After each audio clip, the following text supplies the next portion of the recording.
헌법재판소의 대통령 탄핵 심판 결론이 임박한 가운데 정치권에서는 새로운 국가 리더십의 탄생을 위한 움직임이 활발합니다. 어제만 해도 김종인 민주당 전 대표의 탈당 선언이 나왔고요. 굵직한 정치인들이 자신의 이상과 교감할 수 있는 캠프에 둥지를 틀기 시작했습니다. 오늘 만날 분도 그중에 한 분인데요. 더불어민주당 박영선 의원을 만나겠습니다.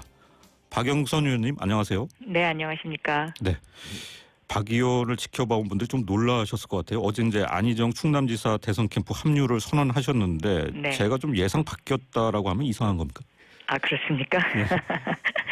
사실 안 지사님하고 저하고는 오랜 기간 말벗이었습니다. 서로 예. 의견을 나누고 그런 사이였었는데요.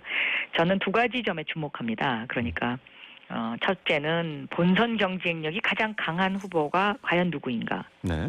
저는 안희정이라고 생각하고 또 여론조사에서도 이것이 수치로서 뒷받침됐죠. 네. 그리고 또 하나는 새술은 새 부대에 담아야 되듯이 이 새로운 대한민국에는 새로운 그 리더십이 필요하다. 그래서 탄핵 이후에 국민들은 그동안에 이 국민들 가슴속에 있었던 분노를 어떻게 승화시킬 것인가. 네. 그래서 그 승화의 과정에서 포용력을 갖춘 통합과 미래를 향한 리더십을 기다리고 있다고 저는 생각하고 있습니다. 그렇군요. 네, 그리고 저희 더불어민주당 입장에서 봤을 때 가장 저희가 필요한 것이 확장성과 유연성인데 네. 그런 면에서 안희정 지사, 안희정 후보의 존재감이라는 것이 굉장히 중요하고요. 또 개인적으로는 안희정 지사의 인간적인 면모, 인간성 때문에 제가 마음이 움직였다고 할까요? 네. 그렇군요. 자, 본선 경쟁력 말씀하셨는데 사실 네. 지금 이제 여론조사일 뿐이지만 문재인 전 대표가 시종 일관 지지율 선두이고 네. 일각에서 대세론도 거론이 됩니다. 이게 안 지사는 요즘에 약간 하락세로 보이는데 역전이 가능하다고 보시는 거죠? 저는 가능하다고 봅니다. 그러니까 이제 오늘부터 1박 2일로 안희정 지사가 광주를 방문하는데요. 네. 이 광주의 선택이 저는 굉장히 중요하다고 보고 있고요. 노무현 대통령의 탄생도 광주의 선택에서 시작되지 않았습니까? 그래서 오늘 제가 같이 동행하면서 그 광주 시민들의 마음을 경청하려고 생각하고 있고요. 네. 특히 이제 그 본선 경쟁력이 가장 강하다는 부분, 이 부분이 저는 굉장히 중요하다고 보는데 네. 여론조사에서도 보면 1대1 구도에서 그러니까 맨 마지막에 안희정으로 선택했을 때 나타나는 퍼센테이지가 50%를 훌쩍 넘는다는 것은 네. 반쪽 대통령이 아니라 상대 진영에서도 받아들일 마음의 준비를 할 수 있는 대통령이다라는 그런 의미이거든요. 네. 그래서 앞으로 대한민국의 미래, 그러니까 그 한반도의 평화라든가 통일 문제를 앞두고 있는 이런 어떤 그 위기의 대한민국에서 이런 통합의 리더십은 굉장히 중요한 요소다라고 저는 생각하고 있습니다. 네. 자, 지금 박영선 민주당 의원과 인터뷰 진행하고 있습니다. 청취자분들 이렇게 거칠게 여쭤보시는 분들이 있습니다. 왜 네. 문재인 캠프가 아닌 겁니까 하는 건데요. 왜 문재인 캠프가 아니냐. 네. 제가 직설적인 답변을 하면 또 싸움을 붙이는 것 아니냐 이제 이런 이야기일 텐데, 네. 가 있을 수 있을 텐데요. 네. 저는 이렇게 생각합니다. 지금 더 큰 품, 그러니까 넓은 품을 갖고 따뜻한 가슴을 가진 지도자가 저는 필요하다고 생각하는데요. 네. 제가 안희정 지사의 마음을 읽을 수 있었던 대목이 네. 그 안 지사가 저한테 그 선의의 발언 이후에 의원님 저 너무 힘들어요. 그렇게 말씀을 하시더라고요. 네. 그래서 뭐가 그렇게 힘드시냐 그랬더니 제가 어디 가서 이런 얘기를 한 번도 한 적이 없는데 문재인 후보께서 저한테 분노가 빠졌다는 이야기를 들었을 때 너무 섭섭했어요. 이렇게 이야기를 하시더라고요. 예. 그러면서 이제 이 분노 본인은 이제 30년 동안 정치인으로서 정당인으로서 살면서 정말 많은 일을 겪었지 않습니까? 네. 그런데 그런 속에서 자기가 이 분노가 분노로 부딪힐 때에 그 결과적으로 파생하는 피바람, 이것에 대해서 너무 많은 반성을 했다는 거예요. 그래서 자신이 분노를 삭히 삭히면서 지금 이렇게 그 마음을 다져가고 있는데 네. 그거를 모를 문재인 선배님이 아닌데 어떻게 형님으로서 나한테 그런 얘기를 하실 수 있냐. 굉장히 네. 섭섭했다고 네. 굉장히 가슴 아파하더라고요. 그래서 제가 그 얘기를 들으면서 마음이 많이 움직였어요. 그래서 이분은 분노로서 그 해결할 분이 아니고 네. 분노를 삭히면서 포용적 리더십을 갖출 수 있는 마음의 준비가 돼 있구나. 그런 생각을 했었죠. 네. 네. 자, 문재인 전 대표 진영에서 이 말을 되게 싫어하던데 이른바 그 친문 패권에 대한 논란이 이제 당내에서도 있었고 국민들도 상당히 관심을 가졌던 부분입니다. 박 의원도 이런 부분을 좀 부정적으로 느끼셨나요? 제가 그런 부분을 조금 느낀 적이 있습니다. 네. 네. 그렇군요. 네. 그 연결해서 질문드리면은 안희정 지사가 지금 이제 대연정론을 언급한 것이 굉장히 이제 논란이 많이 됐습니다. 네. 벌써부터 아직 적폐청산 전에 통합과 연정을 강조하는 것이 이게 너무 이제 정치 공학적 계산에서 나온 발언이 아니냐 이런 비판을 하는 분들이 분명히 있었어요. 여기 대해서 어떻게 보십니까? 저도 그 안 지사에게 그 얘기를 했습니다. 네. 다 좋은데 선의의 발언 다 좋은데 이 미르케이 재단까지 언급한 건 좀 너무 많이 나간 것 같다고. 그랬더니 선배님 제가 그거 정말 계산하고 한 발언이 아닙니다. 네.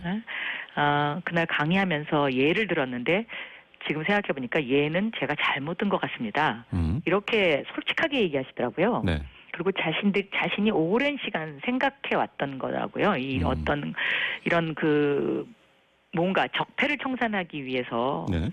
칼을 드는 것도 중요하지만 칼과 동시에 이런 어떤 그 아픔을 치유할 수 있는 포용성도 하나의 치유의 방법이다라는 것을 생각해온 분이었던 것 같아요. 네. 네. 알겠습니다. 네. 박영선 하면은 경제민주화 또 삼성 저격수라는 단어가 좀 떠오릅니다. 근데 국정감사에서도 항상 이제 날선 공세를 하셨고요.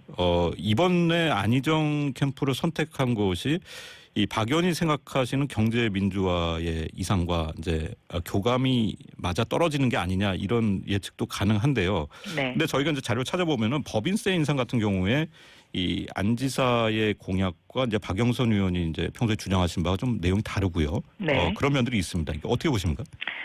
서로 상호 보완 관계라고 저는 생각합니다. 그러니까 예를 들면 이제 그 법인세 인상 같은 것도 저는 1% 정도 단계적 인상론을 주장하는 사람이거든요. 네.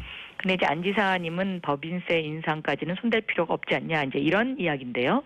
저는 그런 법인세 인상이 재벌 개혁의 핵심이라고는 생각하지는 않고요. 네. 제가 주장하는 재벌 개혁의 핵심은 공정한 시장 경제를 만들자는 겁니다. 그러니까 재벌들도 편법 상속이나 또 세금, 절세의 방법으로서의 어떤 그런 그 정정당당하지 못한 방법으로 하지 말고 네. 정정당당하게 공정하게 세금 낼 거 내고 세습하고 세습을 하려면 그리고 승계하고 편법 쓰지 말라 이제 이런 거거든요. 네. 그동안에 이제 재벌들이 일감 몰아주기. 저는 이것은 공정한 시장 경제를 해치는 방법 아주 나쁜 것이라고 생각하고 있습니다. 네. 또 순환 출자 이것도 마찬가지죠.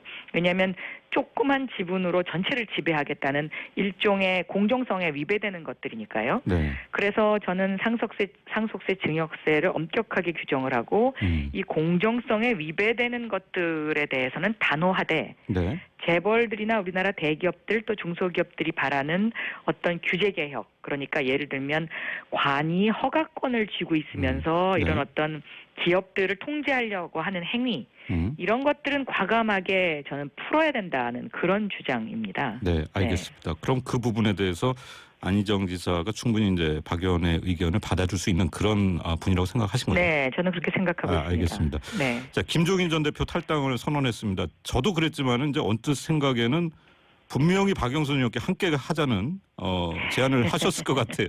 거절하신 겁니까? 아니요, 그거는 너무 개인적인 이야기라서 네. 제가 이 질문에는 제가 확인을 해드리기는 조금 그렇고요. 네. 어쨌든 저는 김종인 대표께서 탈당하시는 것을 강하게 만류했던 사람 중에 한 사람입니다. 네.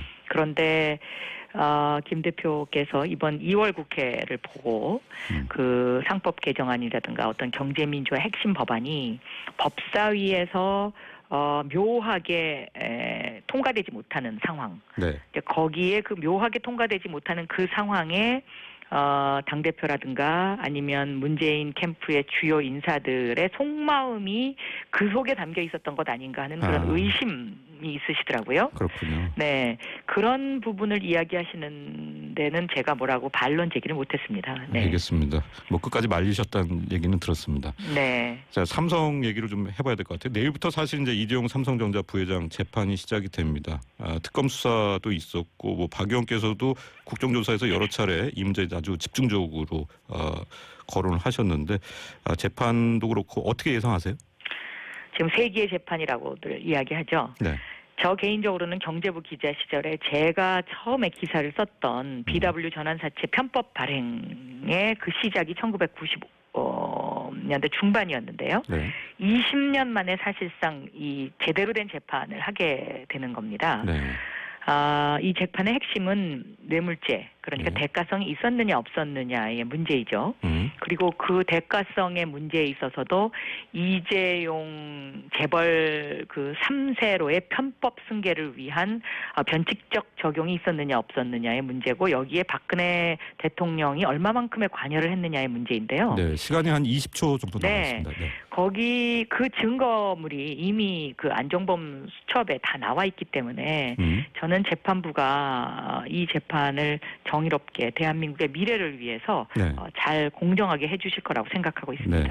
저희 전망대에서 사실 이제 박 의원과 재벌 개혁 얘기를 좀 자세하게 하고 싶은데요. 나중에 좀 시간 좀 내주시길 부탁드리겠습니다. 네, 그러세요. 네. 아직까지 더불어민주당 박영선 의원이었고요. 박진호 회사 전망대는